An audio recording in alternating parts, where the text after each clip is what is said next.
pues muchas gracias, buenos días, gracias por estar en viernes a estas horas por acá. Y bueno, es un honor estar con ustedes y por supuesto con este panel tan importante de gente tan conocedora del tema. No estaba preparado, pero les preparé un pequeño material de 300 hojas, no es cierto. Acabamos el domingo, espero tengan tiempo de este maratón, no es cierto. Bueno, pues gracias por la atenta invitación de CADEFI y bueno, vamos a señalar algunos aspectos importantes acerca del, como una forma introductoria antes de la participación de mis colegas y por supuesto de las preguntas que ustedes amablemente nos van a atacar, digo, a hacer, ¿verdad? No es cierto. Y en ese contexto, pues entenderíamos que en primera instancia el comprobante fiscal digital evidentemente es un instrumento de parte de la autoridad que implementó ya desde hace algunos años, pero que particularmente a últimas fechas se ha convertido, sí, en un mecanismo de fiscalización y como dicen por ahí, pues también de este tipo de persecución que ha hecho la autoridad o terrorismo fiscal y con ello en este neopopulismo punitivo fiscal que yo le llamo, la autoridad ha tomado esta herramienta con distintos tipos de efectos, pero me gustaría plantear, saliéndonos de esta zona de confort, cuáles son las características y particularmente los efectos legales del comprobante fiscal digital. Y efectivamente podríamos señalar que el comprobante fiscal digital, si bien es cierto, ha sido creado para tener esta regulación y control respecto de las operaciones de los contribuyentes, pues tiene, como dicen en el norte del país, tiene jiribilla, tiene otro tipo de efectos y vemos que tiene efectos de carácter civil, mercantil, penal fiscal, laboral y por supuesto fiscal, más allá quizá de lo que pudiéramos imaginarnos saliendo, valga la expresión, de esta zona de confort en el tema fiscal y vemos que también la autoridad se ha molestado en reformar incluso hasta el Código de Comercio para darle otro tipo de implicaciones y así vemos que en materia civil evidentemente es un medio de prueba para acreditar el acto jurídico. Hay que recordar, y en esto por supuesto pues nuestros colegas nos podrían ahondar más al respecto, que a partir prácticamente de que México trató o intentó implementar, o más bien dicho tropicalizar estas 15 acciones BEPS, pues es la primera vez que la autoridad administrativa va a validar los actos jurídicos del gobernado, punto que por supuesto deja mucho de qué hablar y nos da para muchos cursos y que desafortunadamente la Corte ha sido omisa al respecto. ¿Realmente la autoridad tiene facultades para validar los actos jurídicos del contribuyente? Pues ya lo vemos en el 69B, ya lo vemos en 5A, en razón de negocios, que por cierto, dicho sea de paso, el 27 de diciembre la autoridad por fin ya llevó a cabo la creación de esta famosa regla de carácter general que establece pues los mecanismos a través de los cuales va a estar integrado este famoso órgano colegiado en el tema de razón de negocios.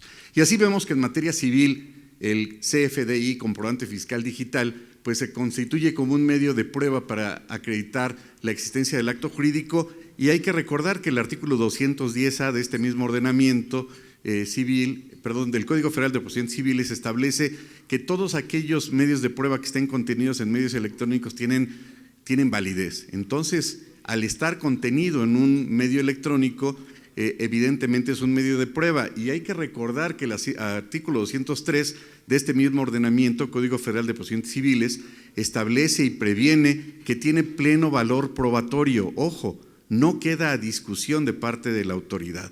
Es un tema verdaderamente interesante porque a final del día el comprobante fiscal digital también sirve de medio de prueba a nivel particular entre particulares. También esto implica que el Código de Comercio y en este caso la Ley del Impuesto sobre la Renta haya sido reformada, estableciendo por supuesto la obligación que más del 70% de los mexicanos, por cierto, en la Ciudad de México omiten y nos referimos, por supuesto que esto no sucede con ninguno de ustedes, esto es en otros escenarios, en otros datos y quiere decir que los arrendadores no emiten estos comprobantes fiscales digitales y ya el artículo 118 en su fracción tercera del Código de Comercio, de la Ley sobre la Renta, ya previene esta obligación para efecto pues de acreditar el ingreso por concepto de la renta. En materia mercantil, pues para acreditar la adquisición de bienes y servicios y antes de continuar en la materia mercantil, no hay que omitir, no hay que olvidar que también en la materia civil a partir de agosto de 2019, recordarán que se creó la famosa Ley Nacional de Extinción de Dominio y ese es un elemento a través del cual también se tiene que guardar para acreditar en su momento la legal tenencia o posesión de los bienes. Y esto, por supuesto, que rompe con las regulaciones que establece el Código Fiscal de resguardar la información hasta 5 años. ¿Por qué? Porque resulta que la autoridad, ahí está, resulta que la Ley Nacional de Extinción de Dominio establece la posibilidad de que la autoridad le pueda requerir hasta por 20 años para atrás al particular para que acredite la legal tenencia o posesión de los bienes. Ojo, esto quiere decir entonces que hay que resguardar esa información documental hasta por más de 20 años, que es discutible, por supuesto. Entonces, ¿qué va a prevalecer? ¿La información que me obliga a tener 5 años esa información o la de la Ley Nacional de Extinción de Dominio? Pero si no la acreditan, bueno, pues entonces se pueden perder esos bienes a favor del Estado y perder el patrimonio. Por otro lado, también se acredita la adquisición de bienes y servicios en términos del 1391, fracción octava del Código de Comercio. También sirve de soporte contable y jurídico a transacciones comerciales, como lo previene el 33 de este mismo Código de Comercio. Y bueno, ¿qué decir de la materia penal fiscal? Que podríamos dedicarle muchas horas a hablar de este tema, y por supuesto los expertos están en el panel y no me dejarán mentir que bueno, como Hugo, Paco y Luis siempre van a ir juntos: defraudación fiscal, simulación de operaciones inexistentes y la famosa defraudación fiscal. Hay que recordar que también, aunado a lo anterior, ya en diciembre de 2019, para entrar en vigor, se llevó a cabo la famosa reforma penal fiscal, que en su momento pretendía regular el contrabando, simulación de operaciones inexistentes y defraudación fiscal para equipararlos a delincuencia organizada, que como todos sabrán, en noviembre del año pasado resolvió la Corte como inviable esa determinación, además de esta vergonzosa sentencia que recientemente emitió la Corte Interamericana de Derechos Humanos, en donde establece, pues sí, que la determinación de la prisión preventiva oficiosa también es inconvencional. Duro golpe para el Estado, pero en este contexto hay que recordar que la defraudación fiscal, la simulación de operaciones inexistentes y los ingresos de procedencia ilícita, pues son 3 delitos que van de la mano, y que cuando se comete alguno de estos 3 delitos, particularmente la simulación de operaciones inexistentes, casi por gravedad, van a traer la defraudación fiscal y la presunta simulación de operaciones inexistentes. Tan es así que este delito, el de la defraudación fiscal, pues más bien del lavado de dinero, se puede equiparar a defraudación fiscal, y para colmo de males, pues el lavado de dinero se puede presumir para efectos fiscales. Vean lo terrible que esto implica, y por supuesto todo esto derivará entonces ¿de dónde? De estos elementos de información que pueda tener, o base de datos que pueda tener la autoridad, para poder llevar este caminito del dinero, como decía Sherlock Holmes, y poder identificar si hay simulación o no de operaciones inexistentes, que sí, también hay que decirlo, pagan justos por pecadores, y la autoridad presume que es un presunto edo, aunque haya cumplido con todos los requisitos, aunque haya adquirido la mercancía, bienes o servicios tangibles o intangibles, pero el primer elemento que va a considerar la autoridad, por supuesto, va a ser el comprobante fiscal digital. Paradójicamente, el artículo 2 de la Ley Federal de Derechos del Contribuyente, en su fracción sexta, previene y establece que cuando la autoridad le requiera documentos con los que ya cuenta la autoridad, pues no habría que entregárselos. Y ahí viene la pregunta, entonces, ¿por qué en el 69 la autoridad le pide y le exige que acredite los comprobantes fiscales y demás, y también las visitas domiciliarias y facultades de comprobación? Pero bueno, en este contexto vean lo delicado que muy probablemente en la simulación de operaciones inexistentes, y se ha subestimado muchísimo, va a traer como consecuencia inexorablemente que se determine una presunta comisión de lavado de dinero, ingresos de procedencia ilícita. ¿Por qué? Porque puede ser que no estoy dando ideas y eso no pasa en México, ¿verdad?, que un particular le dé dinero a un presunto EFO en efectivo. No estoy dando ningún manual de seguir esos pasos, ¿verdad? No lo hagan en su casa y cuéntenselo a quien más confianza le tengan, decía el extinto Chabelo. Y en ese contexto, entonces, desde el momento en que le dan ese dinero lícito o ilícito a un tercero para simular que son empleados, por ejemplo, en asambleas a salarios, aunque sea dinero lícito, se convierte en dinero ilícito y en lavado de dinero. Vean lo delicado. En ese contexto, entonces, pues hay que ver la gravedad de que estos 3 delitos inexorablemente van a estar relacionados entre sí. ¿Por qué? Porque en el momento en que el presunto edo lleva a cabo la deducibilidad de esas operaciones, se configura entonces el 108 del Código Fiscal, defraudación fiscal.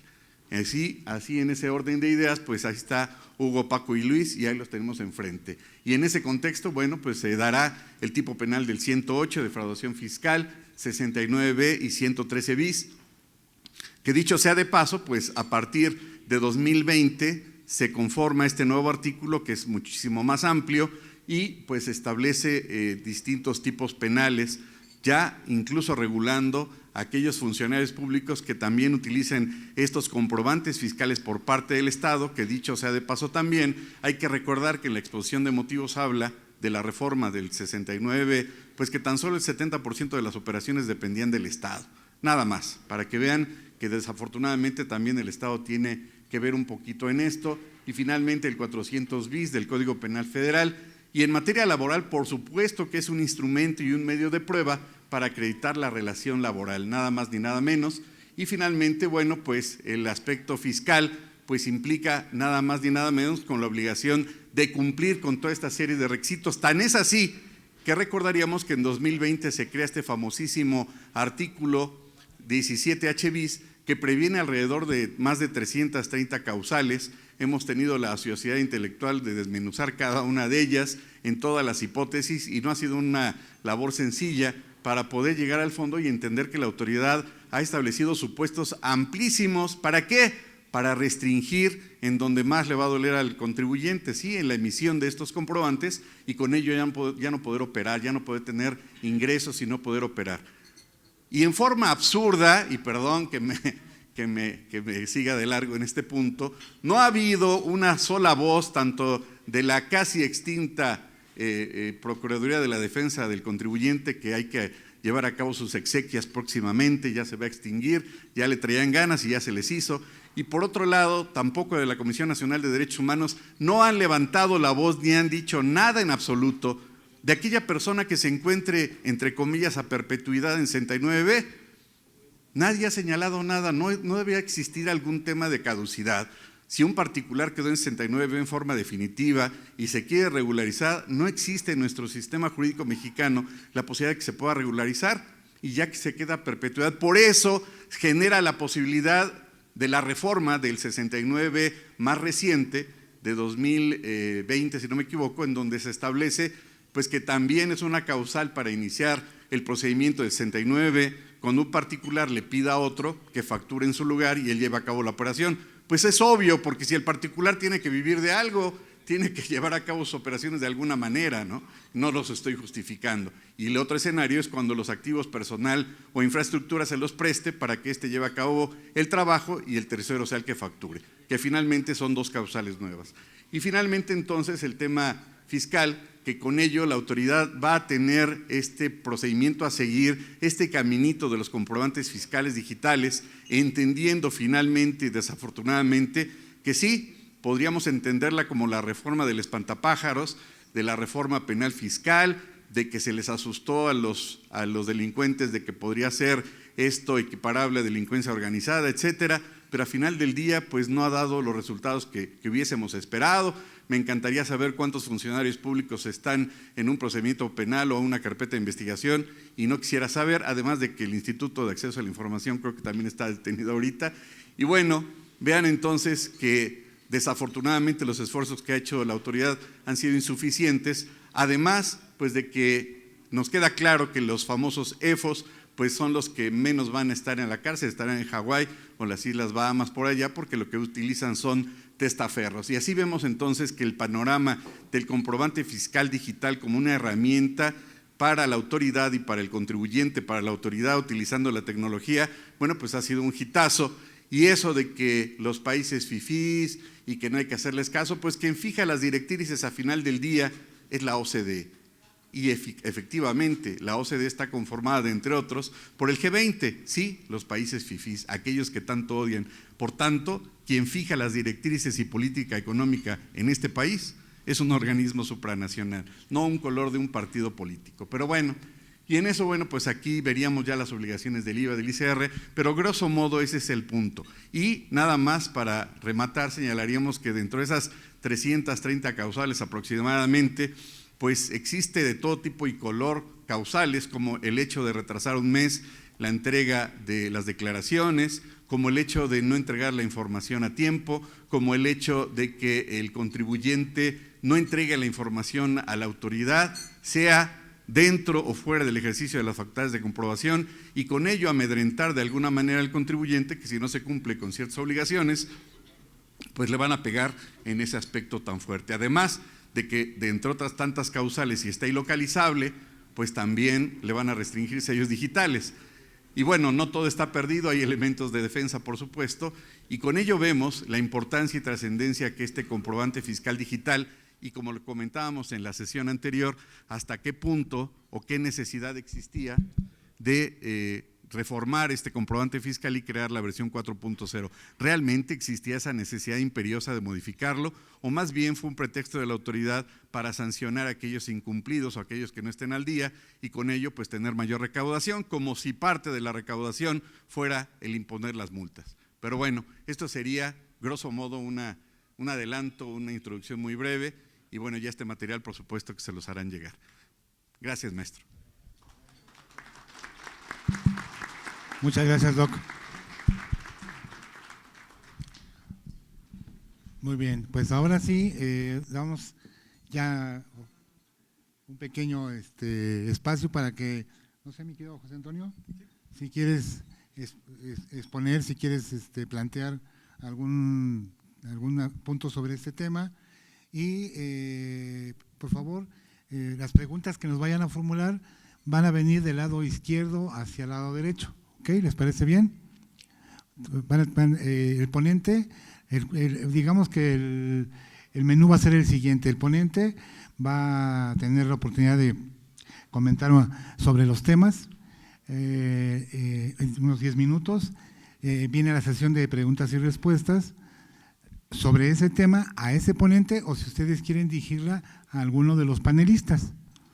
Después otro ponente se encargará de abondar, de continuar con otro tema que tenga que ver precisamente con el CFDI 4.0, y así va a ser la temática. ¿Les parece bien?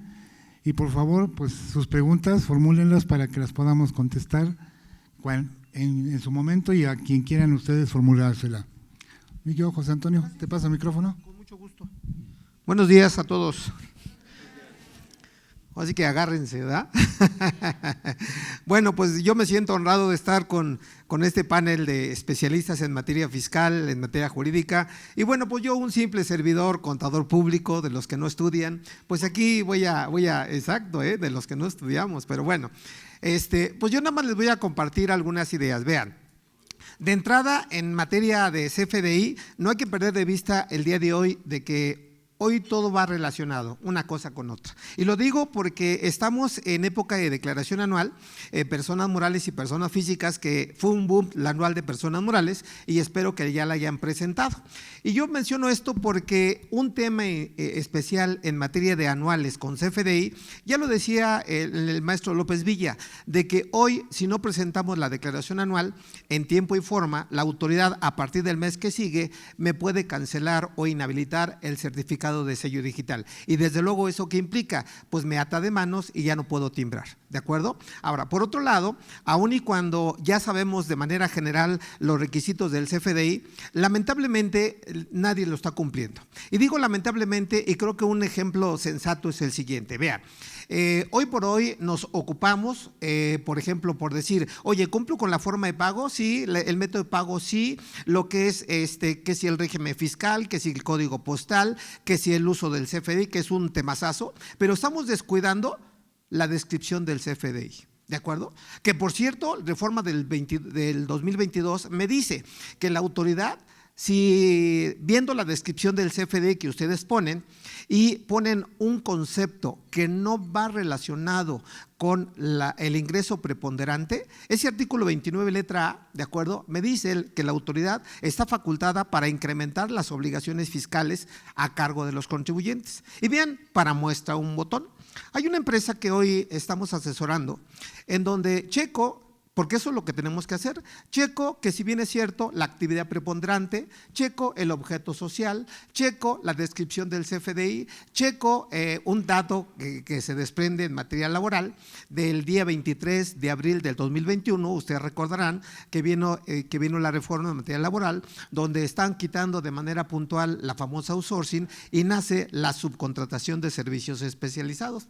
Y es donde viene un tema interesante a propósito del CFDI, porque de este caso que les voy a platicar, al final del camino la contribuyente en este caso está registrado como una administradora de obras, es decir, no construye nada. Entonces, bueno, pues ahí empata la alta en Hacienda y empata con el objeto social, primera palomita. Después analizo obviamente el tema de cómo está haciendo el CFDI en materia de la descripción y sorpresa, está poniendo que ella es una constructora. Entonces, de entrada ya no checa, porque una cosa es administradora de una obra y otra cosa es construcción. Y es un dato interesante, ¿por qué razón? Porque si le pone como construcción, ¿de acuerdo?, que no está de manera armonizada, ¿de acuerdo? ¿Por qué razón? Porque ella no construye. A su vez, subcontrata los servicios de obras especializadas. Luego, entonces, si yo empato ese concepto con lo que está pagando sus proveedores, hay un choque de conceptos. ¿Por qué razón? Yo no puedo facturar lo mismo que estoy pagando, porque eso representaría que en materia fiscal no fuera deducible, y estamos hablando de muchos millones de pesos, pero exageradamente. Ahora, por otro lado, en materia fiscal le quiere dar el tratamiento como si fuera constructora. Artículo 17, penúltimo párrafo de la ley del impuesto sobre la renta, que dice que yo voy a acumular a la estimación o avance de obra cuando está registrada como una persona moral del título 2. ¿Y qué dice el mismo artículo 17? Que una vez que se preste el servicio o que se enajene el bien, ahí me dan los momentos de acumulación, ¿no es cierto? Lo que suceda primero, que si presto el servicio, que si enajeno, que si facturo o que si cobro total o parcialmente. Entonces, fíjense, factura 50 pesos cuando debiera acumular 1,000 pesos. Y en resumen, señores, estamos hablando de una diferencia de ingresos acumulables poco más de 881 millones de pesos. Ahora, ¿por qué menciono esto? ¿Creen que al SAT le va a interesar esto? Nada más contéstense. Ahora, ¿por qué menciono esto? Y una pequeña conclusión sin abusar del tiempo. Pues por una razón sencilla, señores, porque nosotros como contadores, nosotros como asesores, nosotros como auditores, estamos dando pauta a que la autoridad venga y nos revise. ¿Me explicó? Ahora, ¿por qué menciono esto? Porque para que alguien realmente tenga la certeza que están haciendo las cosas bien, yo podría decirles así una situación de reglas misceláneas que seguramente a muchos les van a ser muy, muy claras, a muchos a lo mejor no lo tienen ni la sensata razón de lo que dice. Pero aquí, ¿cuál es la idea? Que se pongan a estudiar, que realmente establezcan las obligaciones que le aplica a cada uno de ellos. Por ejemplo, una de las reglas que realmente destaca, sin entrar tanto en temas técnicos, es la regla 27145, que me dice, y ahí está, fíjense, me dice, cuando hoy por hoy existe una situación crítica de facturación, de cancelación, de que no me quieren dar el complemento y demás, simplemente esa regla dice, puedes llamar a la autoridad, al SAT, para que actúe como conciliador y orientador. Entonces yo nada más pregunto, ¿a quién en su sano juicio le interesa llamar al SAT para que se involucren las operaciones de ustedes conmigo? Yo diría que no, ¿verdad? Ahora, hay situaciones interesantes, y una de ellas en cuestión práctica es la siguiente, que damos por entendido que hacemos las cosas bien, fíjense. Entonces hay otra regla interesante que es la regla 27132, y alguien dirá, ¿y qué dice esa condenada regla, verdad? Pues sencillo. Cuando se emite precisamente un comprobante electrónico de pagos, que desde el año pasado tuvo cambios, y ese comprobante electrónico de pagos se tiene que emitir a más tardar 5 días hábiles posteriores al término del mes, ¿de acuerdo? Y aunque ya lo sabemos, ¿de acuerdo? Me han hecho 1 y 1000 preguntas y me dicen, oye Toño, yo no he emitido comprobante electrónico de pagos 2019, 2020 y 2021 y etcétera. ¿Los puedo emitir hoy? Pues tú los puedes emitir cuando quieras. O sea, eso es lo de menos. El problema son las consecuencias que eso va a arrojar. ¿Me expliqué? Ahora, también la autoridad nos dice, y eso se está dando ahorita, por ejemplo, en declaración anual de personas físicas. Se está dando por hecho que la regla miscelánea me dice, la autoridad va a tomar en cuenta, por ejemplo, CFDIs de ingresos, de egresos y de pago. O sea, suena muy bonito. Por ejemplo, métanse en la declaración anual de reciclo y sorpresa, hago un CFDI con PPD y con PPD y con clave 99 y luego doy el complemento electrónico de pagos y sorpresa, el sistema no lo jala. Vean, para que vean que la autoridad también está haciendo lo suyo, y no bien hecho. Ahora, cierro esta pequeña introducción porque yo me podría seguir hablando de mil cosas, pero fíjense, algo que realmente se dio en la declaración anual fue un ejemplo interesante y pongo dos supuestos. Primero, hoy por hoy sigue siendo un problema real de que realmente no le están dando el valor que debe de darse al CFDI, por ejemplo, de egresos. Y no hubo una pregunta, hubo mil preguntas al respecto. Y eso se dio en declaración anual de personas morales. Un ejemplo, desde mi punto de vista, muy sencillo. En donde me dicen, oye, la autoridad me está marcando diferencias en mis ingresos nominales. Y diferencias no de $1, no de $2. Hay una empresa que me llamó y en el año 2021 tenía diferencias de 4 millones. ¿De acuerdo? Y luego en el 2022 tenía diferencias de 12 millones de pesos. Y dije, pues qué carajo está haciendo el contador. ¿De verdad? ¿Verdad? Y luego digo, oye, pero pues a ver, vamos a ver de qué se trata. ¿Y saben cuál era el problema? De que estaban descontando las notas de crédito para efectos de ingresos nominales. Y cansadas veces yo les he dicho en todos los eventos, Octavio, todos los expositores, oye, las notas de crédito no se restan en pagos provisionales. Entonces, si ya sabemos eso, yo pregunto, ¿por qué lo hacen? De verdad es una situación tan sencilla. El último día, casi a las 12 de la noche, que era el vencimiento de la declaración anual de personas morales, me mandan un WhatsApp así como que con urgencia, contador, ¿le puedo llamar? Le digo, pues llama.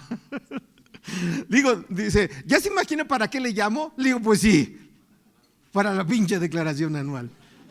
Pues es lógico, señores, es lógico. Al 5 para la 1 están, dice, contador, ¿qué hago? No me cuadra la declaración anual, ¿qué hago? Pues mándala. Pues sí, pues ¿qué les digo? Mándala. Y luego, exacto, y luego presenta una complementaria. ¿Sí me explicó?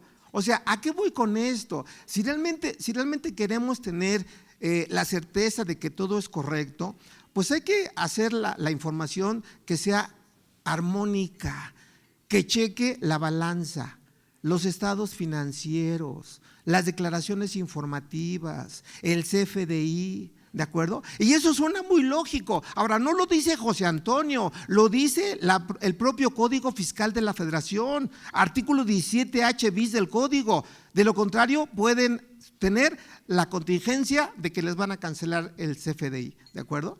El certificado de sello digital. Ahora, otro punto, fíjense, otro punto, y apenas lo vi con un PAC.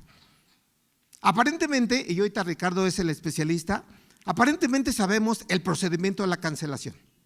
Digo, no me voy a meter en cuestiones técnicas de sistemas, porque Ricardo sabrá cómo se debe hacer, pero yo me voy en la práctica, fíjense. En la práctica, mes 1, hago la factura de ingresos y se va aparentemente bien. ¿Me explicó? El mes 2, el mes que quieran, ¿de acuerdo? Me doy cuenta que el CFDI está mal hecho. Porque se puede dar uno cuenta, que si es la forma de pago, que si el método de pago, que si el uso, señores. Hoy por hoy el uso es un dato obligatorio, a diferencia del 3.3. Y si alguien tiene duda, por eso decíamos ahorita, pues pregúntenos. Ahora, entonces, en el mes 2 me doy cuenta que está mal el CFDI y lo cancelo. ¿Me explico? Primera situación que no deben hacer.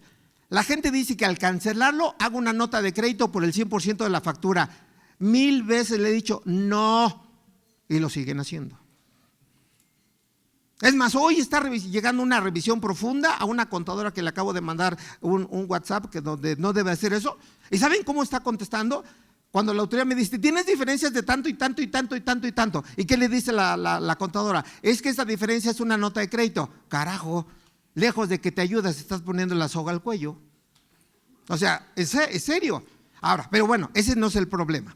Entonces, en el mes 2, que puede ser el mes que sigue o un año que sigue, se cancela.